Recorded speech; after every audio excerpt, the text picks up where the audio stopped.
สิไปไสไปให้ไปบ้านเนอะไปจะส่งคืนเลย โอ้กลับบ้านมาส่งกินมาดิ อันนี้ลูกชายเจ้าแต่ ลูกชายส่งคน โอ้ นี่ คือกันเลยเนาะแก้มตุ้ยๆคือกันเลยเอาขนมก่อนเอาขนมให้กินก่อนกินขนมก่อนจากเมื่อ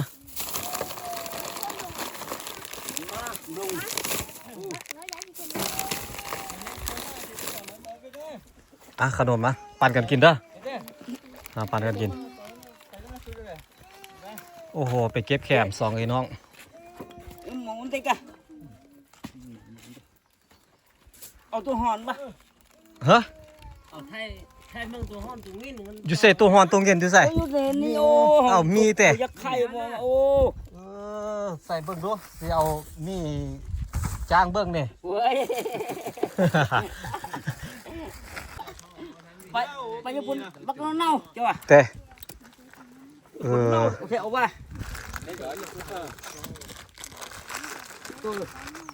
อันนี้ให้เจ้าอันนี้ให้เจ้าเอาใส่เป่าไว้เอาใส่นี่ไว้เก็บไว้ลูกชายโอ้ตัวเงินก็มี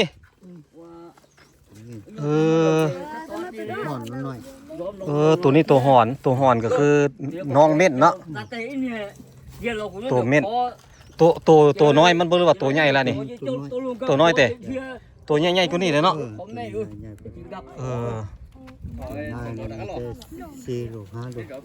อันนี้ได้กันจะคน3 คน2 คนโอ้ยังมีอยู่เนาะหอนอยู่เทิงผ่าสร้างเนาะหลายอยู่เนาะโอ้ตัวเงี้ยนี่ก็ตัวน้อยเนาะถ้าตัวใหญ่ๆกว่านี้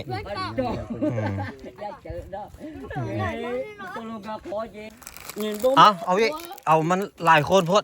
เอาให้มันครบคนพันกันกินนี่ต้มกินนี่นะอันนี้ใบซ่าตัวนี้เนาะใบซ่าอันนี้ใบซ่ายาพื้นเมืองยาพื้นเมือง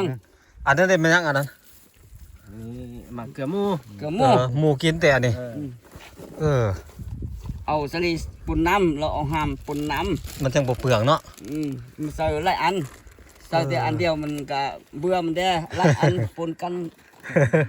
โอ้มันมื้อนี้เห็นตัวฮ้อนตัวเงี้ยแล้วนะเห็นละตัวงอนหอนตัวนี้ตัวหอนกับอันพี่สังก็เม็ดบ่คือกันเนาะมันคล้ายๆกันเนาะก็คือกันแล้วตัวย่างตัวน้อยแต่ว่าตัวเม็ดมันใหญ่กว่าน้ำใหญ่กว่าย่างแต่ตัวหอนนี่น้ำมันบ่ใหญ่มันน้อยคักค่อยก็มักเด้อยู่ตามป่าตามดงกินได้หากินตามป่าตามดงเนาะอันน้ำหลังหันไม้ยังน้ำหลังหันนี่น่ะไม้นี่มาอยู่ถึงผ้าไปเฮ็ดดำผักมันดีมันแข็งเนาะมันแข่งกูโมมันดีกูมูนั่นแหละเฮ็ดดำผ้าดำคอนตีดำขวานก็ได้กินน้ำทางแกเมื่อยย่างเมื่อบ้านพุ่นบ่นี่เมื่อบ้านไปส่งคืนเราเด้ขับใจเลยโอเคอยู่ดีมีแห้งย่างเมื่อ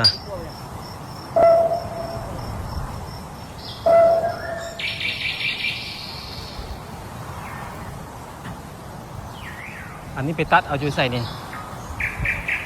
ตัดเอาอยู่ทั้งหมดโลเท่าไหร่ปีนี้ไปแล้วขายโล14,000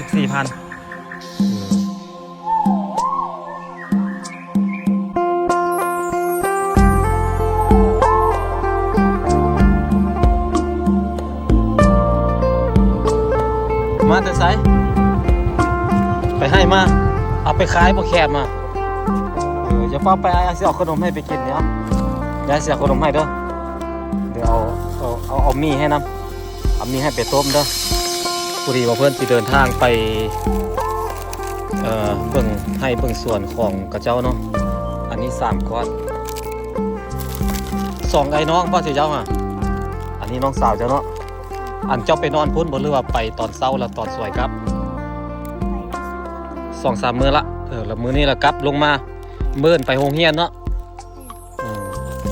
เอากินต้มนี่ป่ะน้อเนาะตัวนี้เอาตัวนี้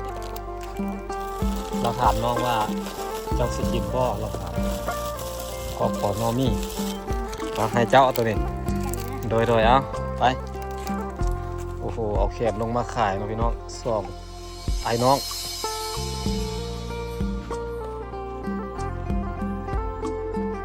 ย่างมาแต่ให้แต่ส่วนบ่ได้นะเก่งขนาดเลยอายุ7-8 ปีผู้อายน่าจะประมาณ10 ปีนี่แหละเก่งน้อยนี่โอ้ขยัน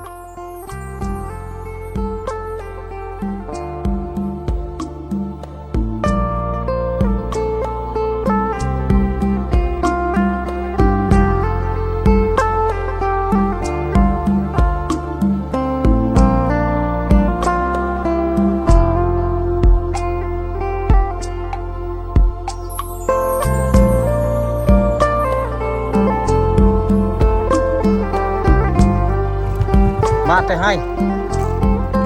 ไปนอนให้ปะเอาขนมไอเสียขนมให้กินกินขนมก็จะเมื่อจะมีแห้งย่างเนาะเอามา3เลย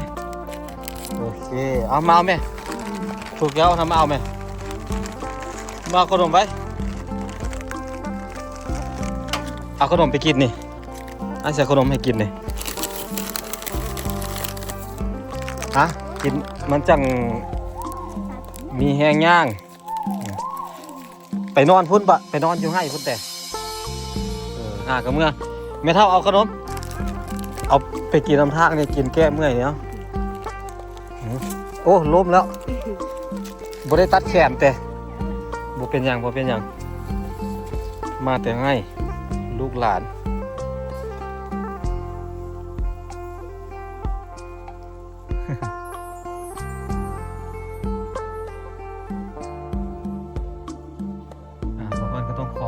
ขอบใจที่สามารถได้รายเด้อเปิดฝากเงินไว้เพิ่นไว้ซื้อขนมให้น้องๆเพิ่นก็ได้ซื้อขนมแล้วก็ซื้อยำจัมโบ้น้ำแน่นะพี่น้องเนาะเอาไปแจกคนนำทาง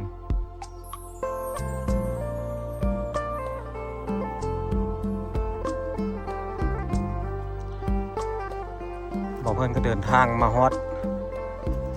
กลางภูเนาะพี่น้องก็มาเห็นจุดหนึ่งเพิ่นมาดังไฟปิ้งไก่ป้ากินอยู่นี่เด้ขนไก่ป้าพี่น้องแม่นบ่แม่นตี้อันนี้น่าจะเอาไก่บ้านนี่แหละพี่น้องเอ้ยเอาไก่บ้านนี่แหละเพิ่นเอามาเห็ดคลองนะพี่น้องเนาะหินตัวนี้ก็เป็นหินตัวอันหัวคล้ายๆคือหัวลิงเดี๋ยวเห็นเด็กน้อยเขาพวกกันน้องโลกิ้งบอกเพื่อนฟังตลอดสมัยก่อนมันหกมันบ่ได้แปลนไปนี่เพื่อนเนาะแล้วก็เจ้าทางป้าออกมันก็เลยแปลนนี่เพื่อนสิมาเบิ่ง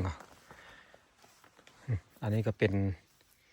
ฮีทคลองประเภทนี้ของข้าเจ้าอะไรพี่น้องเด็กบักหินหน่วยนี่นะจะมาบูชาพี่สั่งบางอย่างนี่แหละพิธีกรรมอย่างบางอย่างนี่แหละเฮ็ดน้ำผีน้ำสางของกระเจ้าแล้วเนาะนี่มีข้าวเปลือกมีทูบจุดทูบจุดเจียจุดกระดาษอยู่หินหัวลิงก็จะเอิ้นหินตัวนี้นะมันไฟมาก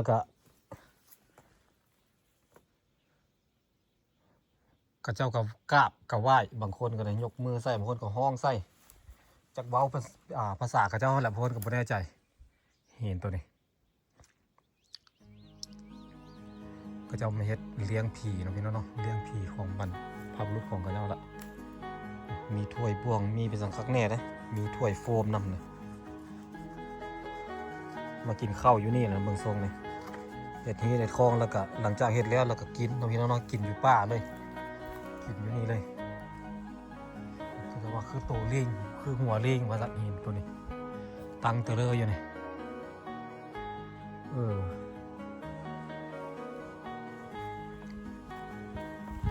ความเสื่อของกระเจ้าแล้วเนาะกระเจ้าเสื่อกระเจ้านับถือผีเลยคนงง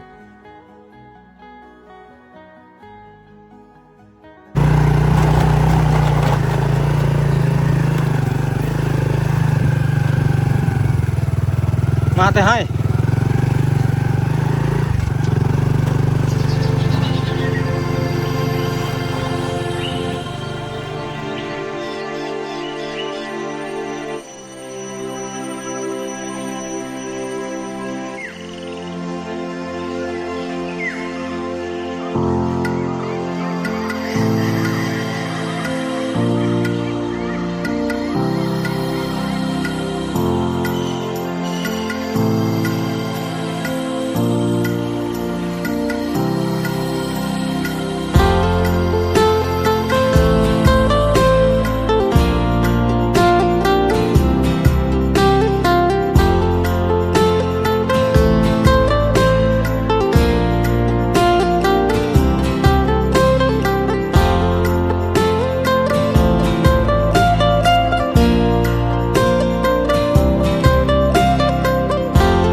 สบายดี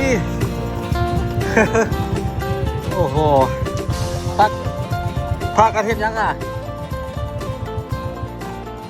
พากันเฮ็ดยังคืออยู่หลายคนแท้โอ้ตัวตุ้นก็มีโอ้ใส่คอเบิ่งแน่โอ้ตัวตุ้นนั่นนี่ เอามาเลยหักขุดมัน หากับคุณมาแต่ได้ตัวเดียวแล้ว เดียว อันนี้ลูกมันหรือแม่มันอันนี้ ลูกมัน ลูกแต่แม่ใหญ่กว่านี้เนาะ ป้าเลย สับนี้แม่มันป้าแล้วเนาะ ป้าแต่เฮ้ยสติ ถือว่าใหญ่แล้วสับนี้เนาะถือว่าลูกใหญ่แล้ว เอาไปคนเดียว มาคนเดียวก็เทียบว่าสิบ่เจอไผซะดอกก็เจ้าเมื่อดองเมื่อน่ะเนาะ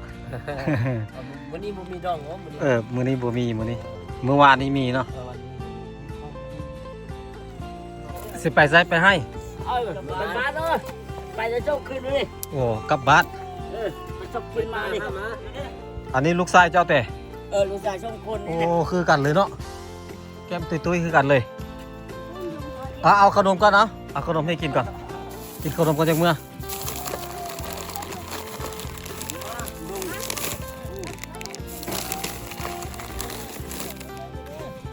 ขนมมาปั่นกันกินเด้อมาปั่นกันกินโอ้โหไปเก็บแขม2ไอ้น้อง หมูติ๊กอะเอาตัวหอนปะ เฮ้ย เอาให้มึงตัวหอนตัวนี้ อยู่เสตัวฮอนตรงเย็นอยู่ใส่ อยู่ในนี่โอ้ เอามีแต่ ยักษ์ไข่มาโอ้ ใส่เบิ้งดูนี่เอานี่จ้างเบิ้งนี่ เว้ย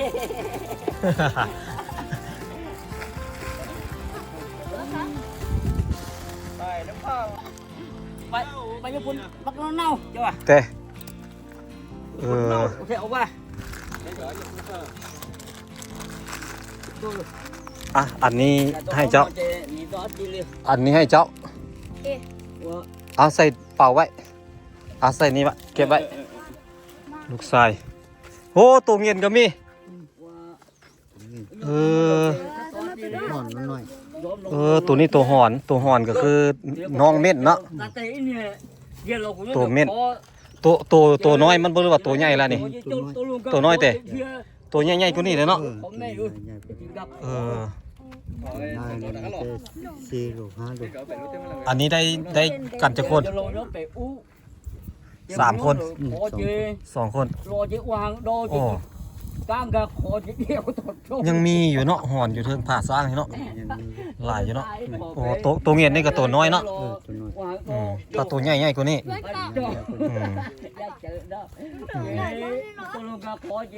อืม เอาอีกเอามันหลายคนพดเอาให้มันครบคน ปันกันกิน นี่ต้มกินนี่นะ อันนี้ใบซ่าตัวนี้เนาะ เบอร์ซาอันนี้ ใบ อันนี้ ซ่า ไม้ ยาพื้นเมือง อย่าพันเมือง อันนั้นได้ไหมยังอันนั้น หมักเกลือหมูเกลือห เอ มู อหมูกินแต่อันนี้เอาสลีปุ่นน้ำเราเอาหามปุ่นน้ มันจังบ่เปลืองเนาะ ำมันใส่หลายอันใส่แต่อันเดียวมันก็เบื่อมันได้หลายอันปนกัน โอ้มานมื้อนี้ เห็นตัวห้อนตัวเงี้ยแล้วนะ เห็นละตัวงอนหอนตัวนี้ตัวหอนกับอันพี่สังก็เม็ดบ่คือกันเนาะมันคล้ายๆกันเนาะ ก็คือกันเราตัวย่างตัวน้อย แต่ว่าตัวเม็ดมันใหญ่กว่าน้ำใหญ่กว่า ย่าง แต่ตัวหอนนี่น้ำมันบ่ใหญ่ มันน้อย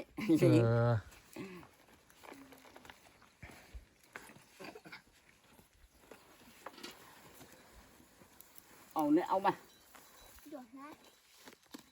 งูน่าจะลงดีเขามันต้อง คักเนาะอยู่น้ำให้น้ำส่วนก็ได้ สบาย คักได้สบายอกสบายใจเนาะบ่วุ่นวายเนาะคักค่อยก็มักเด้ ซอกอยู่ตามป่าตามดงกินได้ หาอยู่หากินตามป่าตามดงเนาะอันน้ำหลังหันไม้ยังน้ำหลังหัน นี่นะ อ่า ไม้เนี่ยมาอยู่ถึงผ้าเนี่ยไปเฮ็ดดำผัก มันดีมันแข็งเนาะ มันแข่งกูโมมันดีกูมูเขาแหละ เฮ็ดดำผ้าดำคนตี ดำขวานก็ได้ มันก็ไม้แข่งกูมูเขาแหละ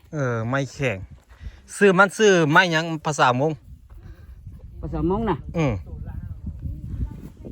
ก็ว่าดันพ่วนน่ะกระเต่านี่ กระเต้าก ระเต่าเจ้าก็ใส่กับหูดี กับไม้อันนี้คือกันแต่ ไม้อันนี้กับมัน เ ไม้นี้เฮ็ดดำพานี่พวกเขาเจ้าก็ใส่กับกันเขาหูดี กินน้ำทางเอาแกเมื่อยย่างเมื่อบ้านเพิ่นบ่นี่ เมื่อบ้าน เอา ไปส่งขึ้นเราเด้ไปกลับใจเลย โอเคอยู่ดีมีแห้งย่างเมื่อ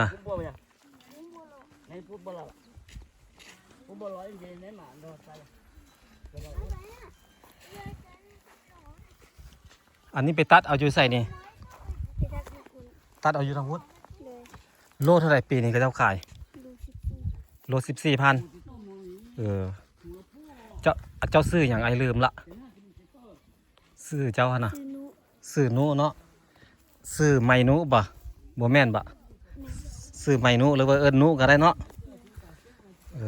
แล้วน้องสาวเจ้าเพิ่นซื้อหยัง ซื้อมายา ซื้อมายาน้องนุ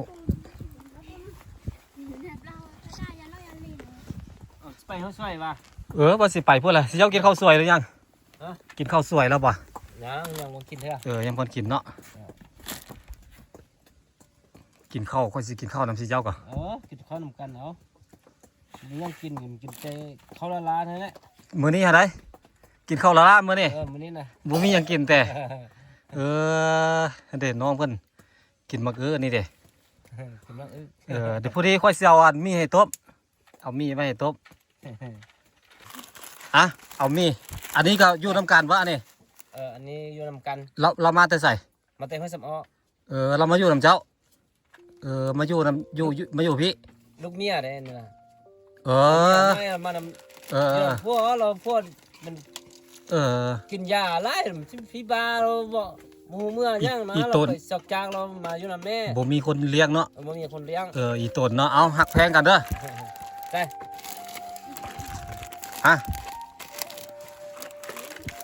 นี่เอาไปหลายๆเลยสิเจ้าอยู่หลายมื้ออยู่ผู้ดี6ห่อเอาต้มกินได้ก็ได้ต้มกินจัก2ห่อ ต้มกินสวยค่อยกินข้าวยิ้มแล้ว อิ่มก็ได้กินน้ำกันเอากินข้าวหน้าก็กิน ค่อยกินแล้วค่อยจักมาอันนี้แก้ไหมเอามีดปาดกว้างๆเลยเหรอกินน้ำกันค่อยก็สิกินน้ำปาดแล้ว ไปมาด้านนี้ไป แล้วอันนั้นเด้ซะผู้นั้นเด้ อันนี้มาน้ำแม่ อันนั้นก็มานำแม่เนาะมาจากคนมานำแม่มา2 คน พ่อหาแม่แต่พูดนี้พ่อบอกฮะแต่พ่อบริเลี้ยงเรามาอยู่น้ำแม่ แล้วพ่อเราไปใส่ซะนี่ เอาเดี๋ยวนี้อยู่สิญญา อยู่ไปเฮียน สักจ้าง ว่า สักจ้างจีนก็ได้ ไปหับจ้าง หับจ้าง แล้วบ่มีคนเบิ่งคนแย่งคนเลี้ยงคนเบิ่งแล้วเอามาพี่แต่พอเราพอปู่แม่ย่าเราก็อันนั้นหมดแล้วเนาะตกลงปรงใจกันหมดแล้วเนาะว่าให้สิเจ้าเอามาเลี้ยงเนาะเพราะว่าก็เจ้าบ่มีความสามารถเลี้ยง ก็ ไอ้น้องเราหั่นนะ อันน้องเข้าเลยก็ยังเลี้ยงอยู่นะครับก็เลี้ยงพอแต่เข้าหัน แล้วเรามาเองบ่หรือว่าสิเจ้าไปฮับ เรามาเอง เรามาเอง เขาไม่ได้ไปครับ แต่ตอนเรามาเราก็ได้บอกพี่น้องทางพ่อหมดแล้วเนาะ บอกอยู่บอกว่ามาอยู่กับแม่นี่เวลาให้ส่วนให้เราขันเข้ามาเราจะไปใส่เขาไปอยู่กับเขา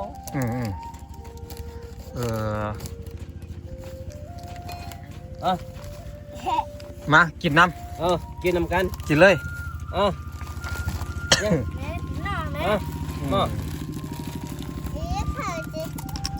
nó chỉ chúa chúa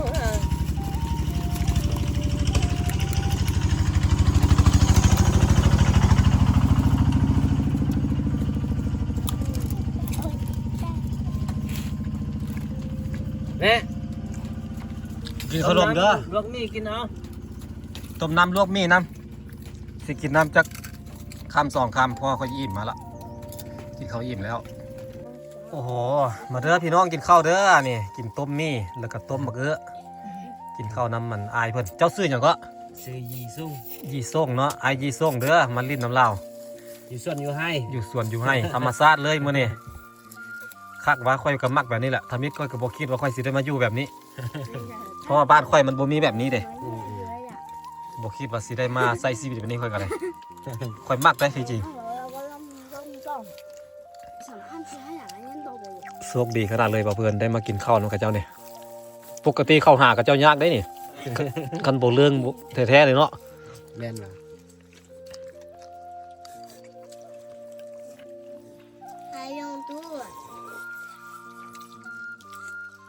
บ่ได้เข้าโรงเรียนแล้วเนาะอันนี้เนาะแต่ว่าผู้ชายยังเรียนอยู่เนาะ อีนี้ยังเขา ผู้นี้ยังเข้าอยู่ พวกเอ้ยเนี่ยเขาผู้น้อง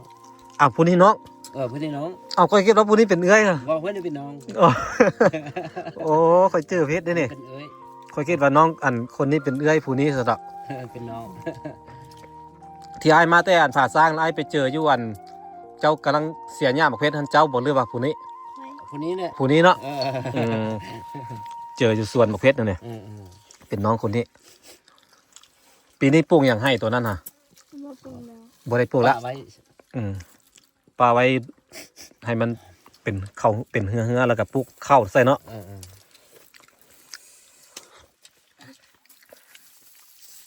โอ้แซ่บมะกรูดอันนี้